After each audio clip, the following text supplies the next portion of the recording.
背中割って新築は一つ立ってゲット目を覚ましてよゲットもう間もなく願いを文字に起こして地潮に乗ってその身に渡った曇りな全てを振り払うように最電話裏らの演奏エセくて遅れですよ近々ないと見えない絆なんて果てなくて僕ら今旅の途中どうして今不軸 Don't you Somebody just tell me out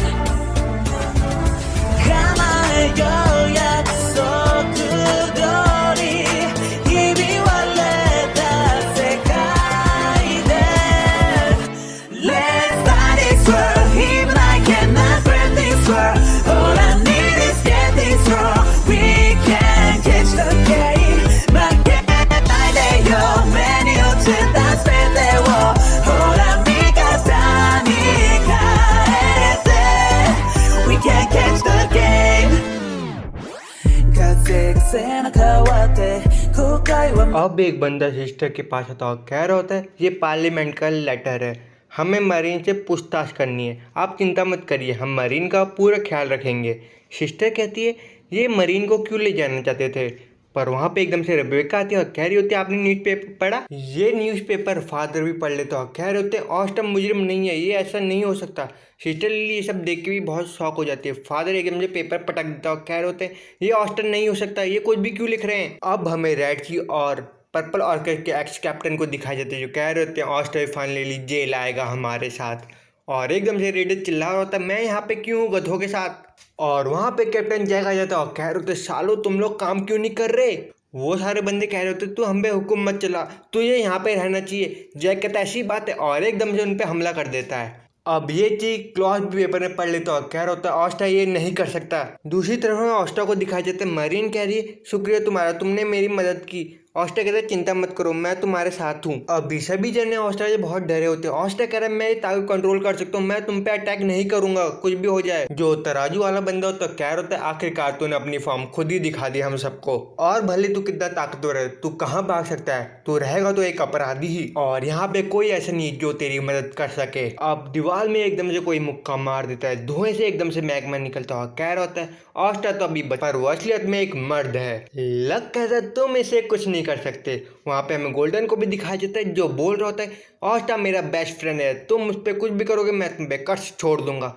handy कहते हैं ऑस्टा सबसे अच्छा लड़का है। अब वेनेसा को दिखाई देता है वेनेसा बोलिए भले ऑस्टा बच्चा है पर वो फेट को भी बदल सकता है। घोष कह रहा है वैसे तो मैं ऑस्टा की मदद नहीं करूँ पर मारीन उसे बहुत प्यार करती है इसलिए मैं ऑस्टा की मदद कर दूंगा। चार्मी कहती जो मेरा खाना खाता है मैं उसको लूज करना नहीं चाहती बिल्कुल भी। नोएल बोलती ऑस्टा भले गधा और स्टूपिड है पर हम उसकी मदद करेंगे रॉयल्टी होने के नाते मैं इतना तो कर ही सकती हूँ। और आखिर में कैप्टन यामी कहते हैं हाँ हम इसे वापस लेने आए और सभी लोग चिल्ला रहे होते हैं तुम यहाँ पे कैसे आ गए ब्लैक बुलवासी। और से कह रहा है आखिरकार तुम मुझे बचाने आ गए। घोष कहता है मेरी बहन को कोई छुए मैं देख नहीं सकता और ऑस्टा मेरी बहन को नीचे रख दे और उस पर लगातार हमला कर रहा होता है। ऑस्टा कहता है इस वक्त मेरे पे हमला तो मत करो कम से कम। कैप्टन यामी कहते हैं इन दोनों को आज़ाद कर दे। सैकर कहती है आप ऑस्टा को ले जाओ मुझे मत ले जाओ मैं बहुत समय से अकेले रही हूँ। हेनरी कहता है मैं इसकी बात समझ सकता हूँ अकेले रहना क्या होता है करके। गोल्डन कहता है हम दोस्त बन सकते हैं। नहीं हम दोस्त नहीं बेस्ट फ्रेंड बन सकते हैं। वेनेसा कहती है छोड़ यार चल पार्टी करते हैं मिलके। फिनियल कहता है चलो अच्छी बात है दो लड़की आएगी ग्रुप में बहुत मजा आएगा। और कैप्टन यामी सैकर को क्लोन पहना देते हैं और सैकर भी ब्लैक बुल की वासी बन जाती है। सैकर अपना सीलिंग मैजिक करती है और एकदम से अपनी हथकड़ी खोल देती है। सब लोग कहते हैं हम ऑस्टा को वापस ले जाएंगे यहाँ से। वो तराजू वाला बंदा कहता है तुम डेविल को प्रोटेक्ट करने की कोशिश करोगे और एकदम से अपना ग्रिमोर खोलता है और अपना मैजिक कर देता है जिसकी मदद से लोगों का मैजिक बराबर हो जाता है और सबका मैजिक छोटा हो रहा होता है। वेनेसा कह रही सबका मैजिक छोटा कर सकता है पर एक बंदे का मैजिक छोटा नहीं कर सकता। और ऑस्टा एकदम से अपनी तलवार निकाल देता है और सारा मैजिक सोख लेता है। वो बंदा कहता है क्या मेरा मैजिक डिस्ट्रॉय हो गया। और कैप्टन यामी एकदम से तलवार मार होते हैं पर वहाँ पे नोज़ेल आ जाता है। कैप्टन यामी कहते हैं विगोलियन तू यहाँ पे आ गया और तेरे कंधे में छिपकली क्या कर रही है। विगोलियन ने एक एम्बुलेंस निकालता है और उसे दे देता है और कह रहा होता है ऑस्टा को छोड़ दो ये विजार्ड किंग का संदेश है और हम लोग इसकी जिम्मेदारी लेते हैं। और विजार्ड किंग भी इसकी जिम्मेदारी लेते हैं और ये डेविल को ढूंढ के लाएंगे करके। कैप्टन यामी कहते हैं ये साले लोग सिर्फ रॉयल्स की सुनते हैं और किसी की नहीं सुनते, तभी जूलियस साले ने इनको भेजा है। कीरा कह रहा होता है साला जूलियस फिर से मेरे रास्ते में आ गया, भाई मुझको कोई चक्कू दो, मैं कीरा के पेट में घोप दूंगा अभी। वेगोलियन कहता है इस समय से ऑस्टा एक मिशन पे, तुम मुझे रोक नहीं सकते। ऑस्टा कहता है इसका मतलब मैं समझा नहीं। कैप्टन यामी कहता है इसका मतलब है अब से हम डेविल का हाइड आउट ढूंढेंगे और तो ये इनोसेंट प्रूफ करवाएंगे। वो तराजू वाला बंदा कहता है अगर तुम नहीं कर पाए तो तुम्हें पनिश तो किया जाएगा, और वहां से निकल जाता है। मारिन घोष के पास आते और कह रही होती मैंने मना किया था ना भैया ऑस्टा पे अटैक करने से। नोजेल एकदम से ऑस्टा को एक ब्रेसलेट दे देता है। ऑस्टा कहता है ये क्या है? नोजेल बताता है ये ट्रैकिंग डिवाइस है जिसे तुम्हें पता लगेगा। ऑस्टा कह रहा है मैं कहीं भागूंगा नहीं। वेगोलियन कहते हैं मुझे पता है पर इन लोगों को तेरे पे भरोसा नहीं है। नेक्स्ट सीन में हमें जूलियस को दिखाया जाता है, वहां पे तराजू वाला बंदा आता है, कह रहा होता है तुमने इन्हें क्यों बचाया? वो कह रहे हैं इन्हें मैंने नहीं बचाया और ऑस्टर ने कुछ गलत किया नहीं है। तराजू वाला बंदा कहता है याद रख तूने रिस्पॉन्सिबिलिटी ली है, अगर कुछ भी हुआ वो तो जेल जाएगा ही और तू तो जेल जाएगा ही, देख लेना। अब वहाँ पे एकदम से मार्क्स आ जाता है, मतलब मशरूम हेड आ जाता है और कह रहा होता है हे जूलियस तुम यहाँ पे हो और तुम इतने छोटे कैसे होगे? मुझे पता है तुम्हारा दिमाग बच्चों को था, अब तुम बच्चे की तरह दिख भी रहे हो। और एकदम से रो होता है पर जूलियस उसे गले लगा देता है। मार्क्स कह रहा है इससे पहले हमें बहुत सारे काम करने हैं। सभी लोग हाइड आउट में बैठ के घर की ओर आ रहे होते हैं और अंदर बैठ के खाना खा रहे होते हैं। ऑस्टर कहता है आज तो मैं आराम करूँगा और एकदम से पुशअप मारने लगता है। हेनरी बोलता है लोग घर आ गया है। मैग्मा उतरता और कहता है हेनरी काम पे लग जाओ तुम, और हेनरी कुछ सोच रहा होता है। मैग्मा कहता है तो ये क्या हो गया हेनरी? हेनरी कहता है मैं भूल गया घर कैसा दिखता था। मैग्मा बोलता है ये तो तेरा घर है और तू ही भूल गया घर कैसा दिखता है। ऑस्टर कह रहा है मेरे पास एक आइडिया है, क्यों ना हम अपने घर को अपनी तरह बनाएं। वेनेसा कहती है मुझे कोई परेशानी नहीं, जब तक मेरी दारू मेरे साथ है मैं कहीं पे भी रह लूंगी। मैग्मा कहता है तो ठीक है हम अपने घर को अपनी तरह बनाएंगे। कैप्टन यामी कहते हैं जो करना है करो, जल्दी करो बस। अब वो लोग एक कमरे में आते हैं और हेनरी को पेपर दे देते हैं जिसमें उन्होंने डिजाइन बनाए रखे होते हैं। घोष कहता है मुझे तो ऐसा कमरा चाहिए जिसमें अपनी बहन से बात कर सकता हूँ हर समय। गोल्डन कहता है बस मैं अपने दोस्तों के साथ सोना चाहता हूँ एक बार। ग्रे कहता है मैं कहीं सोना चाहता हूँ, मुझे बहुत शर्म आती क्योंकि। और चार्मी कहती है मुझे एक खाना खाने की जगह चाहिए जहाँ पे 24 घंटे खाना मिलते रहे। वेनेसा कहती है मुझे दारू का फाउंटेन चाहिए। लक कहता है मैं मैग्मा के बगल में रहना चाहता हूँ क्योंकि उसे मैं लड़ना चाहता हूँ हर वक्त। और वो दोनों एकदम से कमरे के बाहर चले जाते हैं। नोएल कहती है मतलब मैं ऑस्टा के बगल में रहूँगी, ये कैसे हो सकता है? और कैप्टन यामी सब लोगों को बाहर ले आता है और कह रहे होते हैं मेरे बच्चों को तुम्हें ढूंढना पड़ेगा। ऑस्टा कह रहे इसमें क्या बड़ी बात है? कैप्टन यामी कह रहे वो तुझे काट भी सकते हैं, वो मैजिकल बीस्ट है। ऑस्टा कह रहे ये गलत बात है कैप्टन यामी, आपने मुझे पहले बताना चाहिए था। कैप्टन यामी कहते हैं काम कर, जो मैंने कहा है कर उसे। सब लोग कहते हैं जी सर, जो आपने कहा हो जाएगा। गोल्डन घूस को घसीट के ले जा रहा होता है। घूस कह रहा मैं अपनी बहन की फोटो देख रहा हूँ और दूसरी तरफ ऑस्टा, नोएल और सैकर एक टीम में होते हैं। ऑस्टा कह रहे हैं ये लोग कहाँ पे हैं, हमें इन्हें ढूंढना पड़ेगा, चलो मैं कुत्ता बन जाता हूँ। और एकदम से नोएल से लात मार देती है। ऑस्टा कह रहा है तुम मुझे लात क्यों मार रही हो, मैं कुत्तों को ढूंढने के लिए कुत्ते जैसे तो बनूंगा। और ऑस्टा पे बहुत सारी चिड़िया चढ़ जाती है। ऑस्टा कह रहा है सैकर मुझे बचाओ, पर सैकर वहाँ से निकल जाती है चिड़िया बनकर। अब दूसरी तरफ हमें लक और मैग्मा को दिखाया जाता है। लक कह रहा है मैग्मा तुम डर रहे हो, मैग्मा कह रहा है मैं डर नहीं रहा। और एकदम से लक गायब हो जाता है। मैग्मा को सता रहा होता है। मैग्मा कहता है मेरी पावर देखो कितनी बड़ी हुई है। लक कहता है ऐसी बात है तुम मेरी पावर देखो, मैं भी बहुत ताकतवर हो गया हूँ। इसी तरह घोष को दिखाई देते हैं जो कह रहा होता है तुम सब मेरे पीछे क्यों छुपे हो, कितने डरपोक लोग हैं मेरे साथ आए हुए। और एकदम से सारे बीच सामने आ जाते हैं। घोष कह रहा है छोड़ो मुझे, तुम छोड़ोगे तब मैं कुछ कर पाऊंगा, वरना ये हमको खा जाएंगे। और एकदम से वो उन पे अटैक कर देते हैं। अब हमें चार्मी और वेनेसा और फिंडल को दिखाया जाता है। चार्मी कहती है फिंडल तुम भी खाना खाओ। फिंडल कहता है ऐसी बात नहीं, मैं भी खाना खाना चाहता हूँ, पर कैप्टन यामी को पता लगा तो मेरी वो गांड तोड़ देंगे। और एकदम से फिंडल गायब हो जाता है, फिर चार्मी भी गायब हो जाती है। वेनेसा ने बहुत दारू पी होती है, वो बीस्ट को चार्मी समझ रही होती है और उससे बातें कर रही होती है। अब लक और मैग्मा लड़के बहुत थक चुके होते हैं। लक कहता है मैग्मा तुम बहुत ताकतवर बन गए। मैग्मा कहता है हाँ मैं ताकतवर बन गया, तू ताकतवर बनेगा तो मैं तेरे से 2 गुना ज़्यादा ताकतवर बनूंगा। लक कहता है मुझे माफ करना पर मुझे किसी ने पकड़ रखा है। दूसरी तरफ हम नोएल को दिखाई जाती है, कहती मैं ऑस्टा के साथ अकेली हूँ। ऑस्टा की नजर जाती ये तो मैग्मा का चश्मा है। वो बगल में देखता है मैग्मा और लक पड़े हुए होते हैं। मैग्मा कहता है भाग जाओ ऑस्टा, यामी सर खतरे में, उनकी रक्षा करो।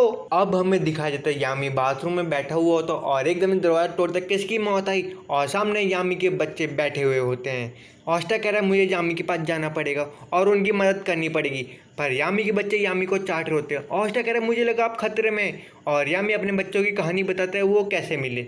वो बताता है मैं एक जंगल में जा रहा था, देख रहा था, पर देखा इनके माँ बाप को किसी ने मार डाला था, वो लोग नोबल थे और मैंने बच्चों को बताया ऐसा नहीं करना चाहिए, पर बच्चों की प्यारी आंखें देख के मैंने बच्चों को पनाह दे दी। ऑस्टा कहते कितनी इमोशनल कहानी है ये। यामी बोलता है वैसे तो मैजिकल बीस्ट पहले बहुत छोटे थे, अब तो हट्टे कट्टे बन गए हैं। तो अब सारे मेंबर वहाँ पे आ जाते हैं। जोरा कहता है घर अब तक नहीं बना, हैंडी कहता है बन ही गया है, बस मुझे ईंटें लगाने, और अपना रिकॉम्बिनेशन मैजिक कर देता है और एकदम से ओयो होटल खड़ा कर देता है। तो कहता है वाओ एक ओयो होटल। नोएल कहती है ओयो होटल की क्या जरूरत थी, मैं कहता है ओयो होटल ही तो चाहिए था मेन। अब हमें एक दारू का फाउंटेन दिखाया जाता है जो वेनेसा के लिए बना होता है। वेनेसा कहती है मैं तो रात दिन दारू पी सकती हूँ। अब हैंडी ने ग्रे के लिए गड्ढा बनाया था क्योंकि वो उसमें अपना मुंह छुपा सके जब भी उसे शर्म आए, और घूस के लिए एक मरीन बनाई होती है जिसे वो रात दिन भर बातें कर सके, और घूस बहुत खुश होता है उस गिफ्ट को लेकर। और फिंडल बहुत नाराज होता है, यहाँ पे कोई लड़कियाँ नहीं है, और वो उसे कमरा दिखाता है। सबका कमरा एक साथ जॉइंट होता है। सब लोग कहते हैं क्या हम एक साथ रहेंगे, और ये मांग होती है गोल्डन की। अब नोएल बोलती पहले तो हम बगले कमरे में रहते थे, अब हम एक साथ रहेंगे। Oh no. कैप्टन यामी कहते हैं हम इस कमरे में रहेंगे। हेनरी कहता है आपका अलग कमरा है, आप अपने बच्चों के साथ रहेंगे। कैप्टन यामी कहते हैं नहीं, और एकदम से घर को फिर से चेंज कर देते हैं। सब लोग कहते हैं यही अपना स्वीट होम। और बॉस्टा को अपनी पुरानी बातें याद आ रही होती, कैसे वो ब्लैक बुल में आया और कितनी सारी मुसीबतें आई, और एक बार उसके हाथ में कर्स मैजिक भी चढ़ गया था, तब भी सब लोगों ने उसका साथ दिया, और सभी लोगों से कह रहा होता है तुम लोगों का धन्यवाद मेरे साथ देने के लिए। अब हमें सुबह का वक्त दिखाया जाता है। ऑस्टा मन लगा के काम कर रहा होता है, कुत्तों को खाना खिला रहा होता है। कैप्टन यामी कह रहे तू यहाँ पे क्या कर रहा है, तुझे चलना नहीं। ऑस्टा कह रहा है कहाँ पे, कह रहा है मैं डेविल को ढूंढने जाना है। ऑस्टा कहते ये बात है। कैप्टन यामी कहते हैं साइकिल तू भी हमारे साथ चलेगी। नेक्स्ट सीन में हमें शार्लेट को दिखाई जाती तो कह रही होती मैंने तुम लोगों को इतनी तकलीफ दी। सोल कहती है इसमें तुम्हारी गलती नहीं है, और वो ये भी बताते ब्लैक बुल के मेंबर ने बहुत मदद की और कैप्टन यामी ने भी बहुत मदद की तुम्हें वापस लाने में। वैसे देखा जाए कैप्टन यामी इतने भी बुरे इंसान नहीं है। शार्लेट कहती है मतलब ये मेरा सपना नहीं था, मतलब कैप्टन यामी मेरे इतने करीब था। अब मैं उन बातों को सोचती हूँ तो मुझे बहुत शर्म आती है, और शार्लेट बहुत शर्मा रही होती है। शार्लेट अब आंखें बंद कर लेती है और कह रही होती है मतलब यामी को पता लग गया मैं क्या फील करती हूँ, पर एकदम से देखती है सामने यामी खड़ा हुआ होता है। कह रहा होता है तुम कैसी हो लड़की। वो यामी को देखे एकदम से चिल्ला देती है और एकदम से बैठ के नीचे चली जाती है और कह रही होती है मेरी ऐसी सिचुएशन नहीं है मैं यामी को फेस कर सकूँ करके। शार्लेट सोल को समझा रही होती है यामी को भेज करके, पर सोल कहती है यामी ने तो तेरी रक्षा के लिए करके। शार्लेट बोलती मुझे शांत रहना चाहिए। यामी कहते हैं तू बहुत बार परेशानियाँ क्रिएट करती है, तू ट्रबल मेकर है। कैप्टन यामी कहते हैं इन सब को छोड़, मुझे तेरे से एक बहुत ज़रूरी बात करनी है फॉरबिडन मैजिक के बारे में। शार्लेट कहती क्या फॉरबिडन मैजिक के बारे में, और एकदम चिल्लाती है और भाग जाती है। एक लड़का एक लड़की को परेशान कर रहा होता है पर शार्लेट उसे धक्का दे देती है एकदम से। यामी बोलता मुझे नहीं पता था ये फॉरबिडन के नाम से इतना डरती है करके। अब शार्लेट एक जगह जाके बैठ जाती है और कह रही होती है मैंने सब कुछ खराब कर दिया। अब हमें शार्लेट की पुरानी कहानी दिखाई जाती है। शार्लेट बहुत सुंदर होती थी और सभी लोग शार्लेट को प्रपोज करते थे। शार्लेट का मानना था कोई मेरी ज़्यादा ताकतवर होगा वही मेरे कर्स मैजिक को संभाल पाएगा, और एक दिन वो अपने कर्स मैजिक को संभाल नहीं पा रही होती पर यामी ने आके उसकी मदद की होती है ब्ला ब्ला ब्ला ब्ला। और उसी वक्त उसने डिसाइड कर लिया वो अपनी स्क्वाड बनाएगी लड़कियों की, वो लड़कों पे कभी डिपेंड ना रह सके करके। अब प्रेजेंट की कहानी दिखाई जाती है उसने सारी लड़कियों को बुला दिया होता है। कह रही होती मुझे तुमसे ज़रूरी बात करनी है, मैं रिजाइन करने वाली हूँ क्योंकि मैं एक लड़के से प्यार करती हूँ, उसका नाम है कैप्टन यामी। पता नहीं मेरा दिल क्यों धड़कता है उसको हमेशा देख के, मैं क्या करूं, आई लाइक यामी। अब शार्लेट को लगता है सब लोग उससे नफरत करेंगे, उसने अपनी फीलिंग बता दी, पर सभी लोग कहते हैं वाओ आप लड़के से प्यार करती हो, ये तो बहुत अच्छी बात है, तुम कब शादी करोगे और नन्हे नन्हे बच्चे कब पैदा करोगे। एक लड़की बोलती है बधाई हो, तुम्हें तो डेट पे जाना चाहिए, तुम्हारे लिए और अच्छा है, तुम दोनों कैप्टन हो। और सभी जने कह रहे होते शार्लेट से अपनी फीलिंग बताए करके, पर एकदम से वहाँ पे यामी और ऑस्टा आ जाते हैं। सब लोग देख के बहुत शौक होते हैं यामी और ऑस्टा आ जाते हैं करके, और सभी जने शार्लेट को धक्का देते कहते हैं इससे डेट के लिए पूछो तुम। सब लोग कह रहे होते हैं ये कितने प्यारे दिखते हैं, और शार्लेट बोलने की कोशिश कर रही होती है। कैप्टन यामी कहते हैं हाँ मुझे पता है मैं गंदा दिखता हूँ और तुम्हें मैं बहुत डरावना दिखता हूँ, पर मेरे पास भी दिल है, तुम ऐसे भागा मत करो मेरे से। और सभी जने कैप्टन यामी का जवाब सुन के शॉक हो जाते हैं एकदम से। अब शार्लेट बहुत शर्मा जाती है। ऑस्टा कहते हैं शार्लेट शर्मा नहीं रही है, वो आपको बहुत अच्छा मानती है। कैप्टन यामी कहते हैं तू क्या बोल रहा है।